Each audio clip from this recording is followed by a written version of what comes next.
This is Kelly Shaw. I'm with the Rocky Mountain Sasquatch organization. I'm up in Bulls Creek, Montana, near Darby, Montana. This is where a Bigfoot sighting happened in 1991. It was September, and this was seen by a guided deer hunter. And I'm going to pick up the camera and show you guys a little bit around the sighting area.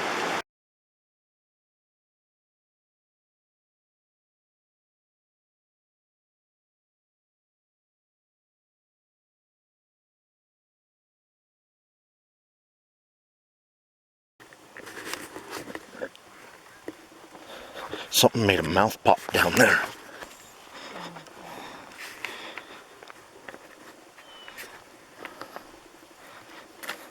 I heard a mouth pop.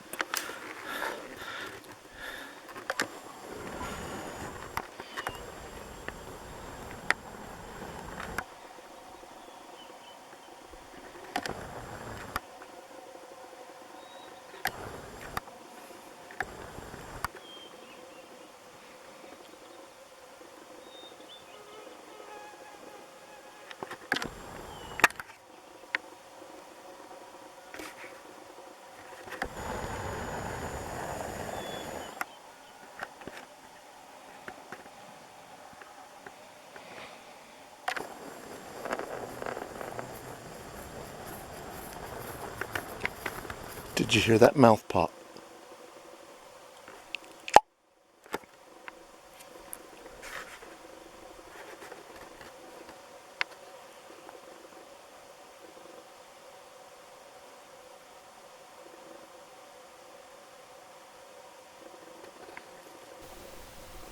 Hey, this is Jenny Higley with RMSO. We're out here today investigating a Bigfoot sighting report in Montana near the Bulls Creek area. According to the field investigator who interviewed this gentleman, he was very credible, who happened to be a big game guide and had been for many years. He's very familiar with bears, cougar, elk, deer, and other large animals.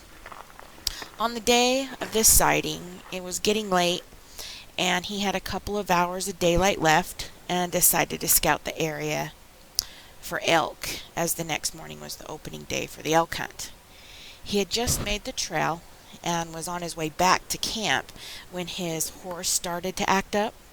He knew from past experience this was not normal behavior, and there was possibly a bear or moose in the area.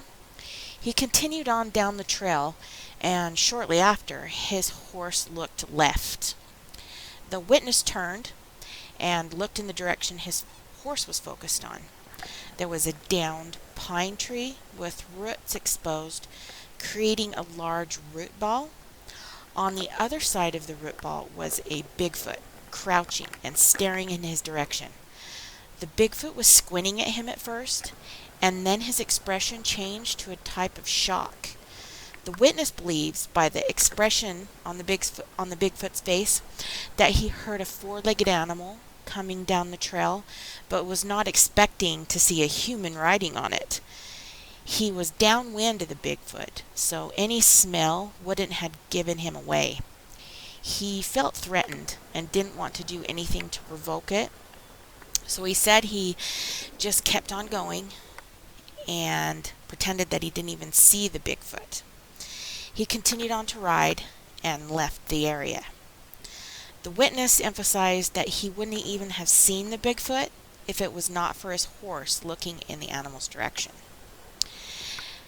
After questioning the witness more, the man said the Bigfoot had reddish brown hair all over his body. The face hair was not thick, but thin and didn't cover the entire face. He believes the Bigfoot to be male because he didn't see any breasts. The skin color was brownish. He said the face and appearance was more like a man than an ape. He was even close enough to tell that the eyes were brownish green. The mouth was closed, and his hair draped down over his eyes a little and was parted in the middle. The Bigfoot was large, with shoulders about 35 to 40 inches wide, and was built like an NFL player. He said that if he had to guess on the age of the Bigfoot, using the age of humans, he would have to guess it would be 20 to 30 years old. He couldn't determine how tall the Bigfoot was because it was behind the root ball and it remained crouching there the whole time. The Bigfoot never took his eyes off of him and his horse as far as he could tell.